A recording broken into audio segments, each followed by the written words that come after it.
બેન આને છે ને ગોપીબેન, અને ભ્રષ્ટાચાર જેવો શબ્દ વાપરીને માઇલ કરવાની જરૂર નથી. આ પોલીસના આ જે કાંડો છે એને આ બાકાયદા બ્લેક મેઇલિંગ છે.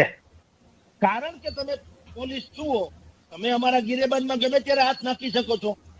ખરેખર તો પોલીસને પ્રજાના રક્ષક છે એટલું જ નહીં, એને તમામ નાગરિકોને સન્માનની દ્રષ્ટિએ જોવું જોઈએ. કારણ કે અમે ટેક્સ પેયર નાગરિક છીએ આ દેશના, તમારા ગુલામ નથી, પોલીસના ગુલામ નથી.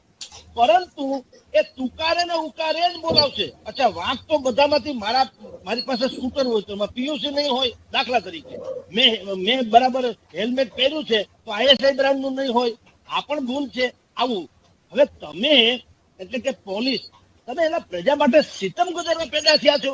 ભારતીય જનતા પાર્ટીના જ એક નેતા, જેને સખિયા બંધુ કહેવાય છે, માર્કેટિંગ યાર્ડના સહકારી ક્ષેત્રના બહુ મોટા માણસ છે, એને એક પાર્ટી પાસેથી 15 કરોડ રૂપિયા કઢાવવાના હતા. હવે 15 કરોડ રૂપિયા જયારે કઢાવવાના હતા, અહીંયા સીપી અગ્રવાલ કરીને અહીંયા હતા ત્યારે, આ વાત છે વર્ષ દોઢ વર્ષ પહેલાની.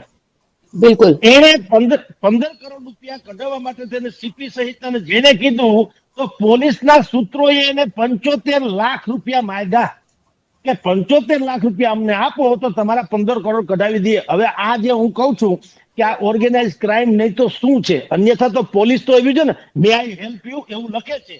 તો મે આઈ હેલ્પ યુ નું ગુજરાતી એવું છે કે માણસને એક મિત્ર હોય, તાળી મિત્રો 100 મળે, શેરી મિત્રો અનેક, જેમાં દુઃખ સુખ પામીએ 100 લાખમાં એક. પોલીસ તો એવો હોવો જોઈએ કે એના ખભે મૂકીને આપણે રડી શકીએ, આપણી વ્યથા કહી શકીએ, અને એ આપણને, કારણ કે આપણા પગારથી એ લોકોને બે છે.